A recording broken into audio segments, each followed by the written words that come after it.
გამარჯობა, ეს არის გადაცემა გვერდიდან და მე ვარ დავით კალანდია.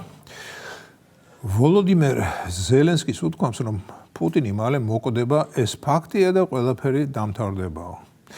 ვოლოდიმერ ზელენსკის ალბათ პუტინის ანალიზების პასუხები ჩაუვარდა ხელთან და ინსაიდური ინფორმაცია აქვს კრემლის საავადმყოფოდან, სადაც როგორც ვიცი პუტინი სხვადასხვა სახის დისპანსერიზაციას გადის.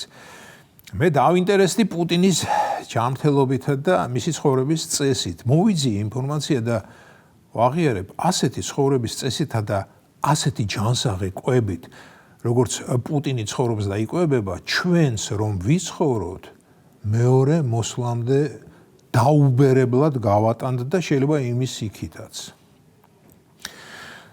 საერთოდ სიკვდილის პერსპექტივებზე ლაპარაკი ნებისმიერი ადამიანის სიკვდილზე პირადად ჩემთვის მიუღებელია, თუმცა ომის დროს ბევრი რამეა დაშვებული, როგორც ამას ამბობენ.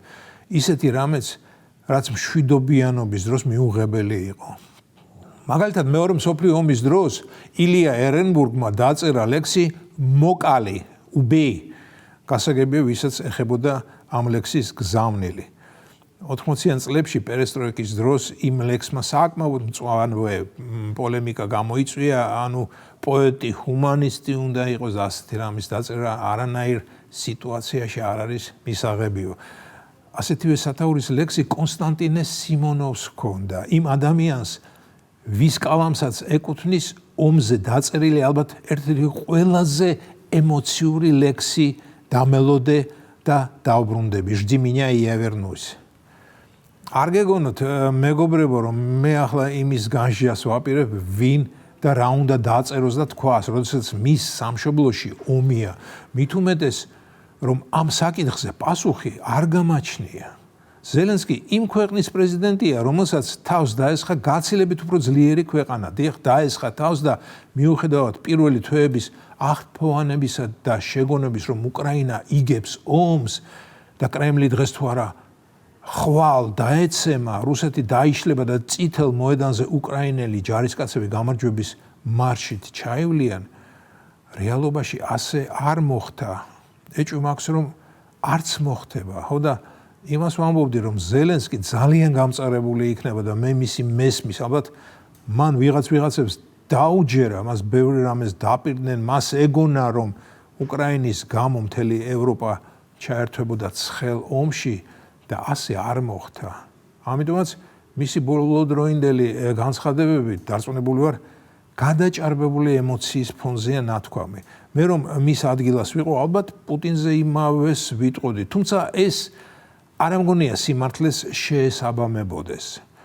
ხომ წარმოგიდგენიათ რუსეთის პრეზიდენტს საკმაოდ უნდა ითქვას იპოქონდრიკ ადამიანს რა სამედიცინო მოვლა პატრონობა აქვს. მთელი ქვეყნის ჯანდაცვა მის განკარგულებაშია. თანაც ის, როგორც უკვე მოგახსენეთ, ძალიან ჯანსაღი ცხოვრების წესით ცხოვრობს. მისი გარემოცვაც 1000-ჯერ გადასინჯულია და რა უნდა მოხდეს ზელენსკის სურვილი რომ ასრულდეს. ალბათ ციდან აისბერგი უნდა ჩამოვარდეს იმ ადგილას, სადაც მისი მთავარი მტერი ბუდობს.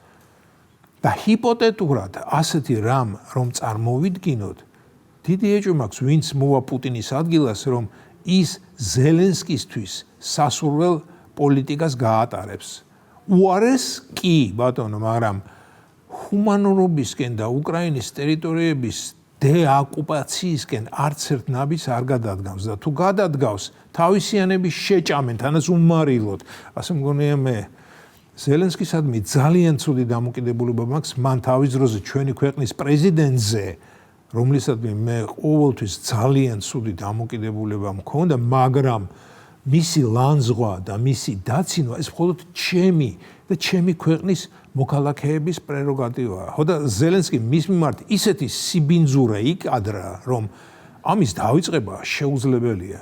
უზნეობის, ასე ვთქვათ, მასტერ კლასი ჩაატარა, მაგრამ იმ დროს მისთვის ეს მომგებიანი იყო, რუსეთის კლოუნი იყო, რუსეთის მოქალაქეებს ართობდა და რუსეთის პოლიტ-ელიტის გულს იგებდა. ხო და იმას ვამბობდი, რომ ზელენსკისადმი ძალიან ცუდი დამოკიდებულება მაქვს პირველ რიგში გითხარით რატომაც და მეორეც ამხელა კაცს ცოტა მეტი ტვინი უნდა ჰქონოდა, როდესაც სიდიდით მსოფლიოში მეოთხე და ევროპაში კი მეორე ადგილზე მყოფ და შიდა პრობლემებით გაძეძგილი ქვეყნის პრეზიდენტობას თანხმდებოდა.